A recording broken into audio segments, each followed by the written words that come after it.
یعنی 7.5 لاکھ حدیث کے آپ حافظ سے اتنے بڑے عالم، تو آپ کو اونٹ پر باندھ کر کوڑے مارے گئے۔ تو امام صاحب فرماتے ہیں کہ 80 کوڑے مجھے ایسے لگے کہ اگر وہ ہاتھی کو بھی لگتے تو وہ بھی چیخ اٹھتا۔ یعنی اتنا ظلم کیا گیا اس بادشاہ نے کیا کہ یہ مخلوق ہے۔ لیکن قرآن پاک کی عظمت کا جب وقت آیا تو امام احمد بن حنبل نے کہا جو مرضی ہو جائے، جب اس کو کوڑے لگتے تھے تو آپ فرماتے تھے کہ جو مجھے جانتا ہے وہ تو جانتا ہے، جو نہیں جانتا وہ بھی جان لے کہ میرا نام احمد بن حنبل ہے۔ اور حکمران کہتا ہے کہ قرآن مخلوق ہے، میں کہتا ہوں کہ قرآن غلط بکواس کرتا ہے، قرآن مخلوق نہیں ہے۔ تو وہ بادشاہ تھا، وہ آپ کے نا کان میں کہتا تھا کہ جس طرح مجھے میرا بیٹا پیارا ہے اسی طرح تم مجھے پیارے ہو، میں تمہاری عزت کرتا ہوں، تم بڑے عالم ہو، لیکن میں حکمران ہوں، میں بادشاہ ہوں، میری انا کا مسئلہ ہے۔ لوگ کیا کہیں گے کہ یہ حکمران کہتا ہے اتنی بڑی پوسٹ کا خلیفہ وقت کا، وہ کہتا ہے کہ یہ قرآن مخلوق ہے اور ایک آدمی نہیں مانتا، تو یہ میری انا کا مسئلہ ہے، ایک دفعہ آپ کہہ دیں میں کوڑے آپ کے بند کروا دوں گا۔ تو امام صاحب نے کہا کہ آپ قرآن و حدیث سے کوئی ثبوت لے آئے، کوئی روایت لے آئے تو میں مان لوں گا، وگرنہ اگر نہیں لاتے تو جتنا مرضی تم ظلم کر سکتے ہو کر لو، میں نے حق نہیں چھوڑنا۔ تو آپ بعد میں دعا کرتے تھے حضرت ابو الحسن کے بارے میں کہ یا اللہ ابو الحسن کو بخش دے، یا اللہ ابو الحسن کی مغفرت فرما۔ تو آپ کے جو بیٹے عبداللہ تھے وہ عرض کرنے لگے ابا جان بیٹا میں ہوں، آپ دعائیں کس کے لیے نہیں کرتے، ابو الحسن کون ہے؟ تو یہ حضرت امام احمد بن حنبل رحمۃ اللہ علیہ فرمانے لگے کہ بیٹا جب مجھے جیل میں جایا جا رہا تھا نا تو بغداد کا سب سے بڑا ڈاکو چور میرے سامنے آیا، وہ کہنے لگا کہ آپ تو مسلمانوں کے بڑے عالم ہیں، تو آپ کیوں آئے ہیں جیل کے اندر؟ تو اس نے کہا کہ حق کے لیے آیا ہوں۔ تو وہ ڈاکو کہنے لگا کہ ایک میری بات یاد رکھنا، میں چوری کی خاطر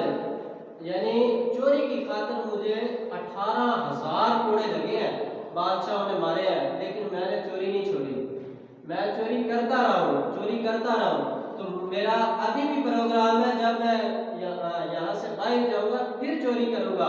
تو کم از کم آپ حق کے لیے 18,000 کوڑے ضرور کھانا۔ یعنی میں اگر چوری کے لیے 18,000 کوڑے کھا سکتا ہوں تو آپ حق کے لیے ضرور کھانا۔ تو امام صاحب فرماتے تھے کہ مجھے وہ اس کی بات کھڑا کر دی، یعنی مجھے دلیر کر دی اس کی بات کہ ایک بندہ چوری کی خاطر، آج بھی دیکھیں جیلیں بھری پڑی ہیں، کوئی چوری کی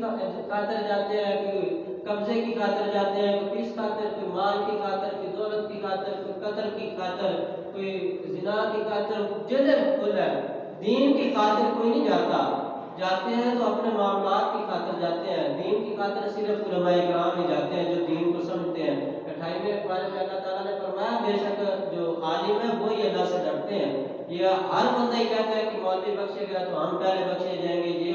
یہ اگر باتیں نہ کرتے نا مسلمان اپنے علماء کے ساتھ، دین کے وارثوں کے ساتھ محبت کرتے تو آج کسی کی جرت نہیں تھی وہ قرآن پاک کو شہید کرتے، کسی کی اندر اتنی ہمت ہی نہیں پیدا ہوتی کہ وہ ان کو جلاتے۔ تو ہمارے پاکستان میں قرآن پاک کو گٹروں میں ڈالا گیا، اتنا کچھ ہوا، تو کافروں نے تو ایسا کرنا ہے، تو قرآن پاک کی حفاظت ہم نے کرنی ہے اور کسی نے نہیں کرنی۔ کلمہ ہم نے پڑھا ہے رسول اللہ کا، ہمارا فرض ہے دین کی حفاظت کرنا، قرآن پاک کی حفاظت کرنا، حضور کی ناموس کی حفاظت کرنا، حضور کے صحابہ کی، حضور کے اہل بیت کی حفاظت کرنا، یہ ہمارا کام ہے۔ کوئی دوسرا بندہ نہیں آئے گا، اب کوئی سلطان محمود غزنوی اٹھ کر نہیں آئے گا کہ میں حفاظت کرنے والا ہوں، اب ہمارے اندر سے بھی ایسا سلطان محمود غزنوی کا جانشین اٹھے گا جو دین پر پہرا دے گا، جو مسجد اقصی کو یہودیوں کے قبضے سے چھڑائے گا، یہ دین کو دوبارہ پھر تخت پر لائے گا۔ ہمارے یہ عوام بھی تو کہتی ہے نا یہ ویسی باتیں کرتے رہتے ہیں، مسجد میں ایسی باتیں نہیں ہونی چاہیے، لیکن مسجد میں ایسی باتیں جب سے بند ہوئی ہے تو ایسا کام ہوا ہے نا، جب شروع سے ہی حکمران مسجد کے ممبر پر بیٹھے ہوتے تھے، خلفاء جو تھے وہ مسجد میں تبلیغ کرتے تھے اور مسجد میں لشکروں کو روانہ کرتے تھے اور مسجد کو ہی انہوں نے جیل بنایا تھا، حضور علیہ السلام نے مسجد کو جیل بنایا ہوا تھا۔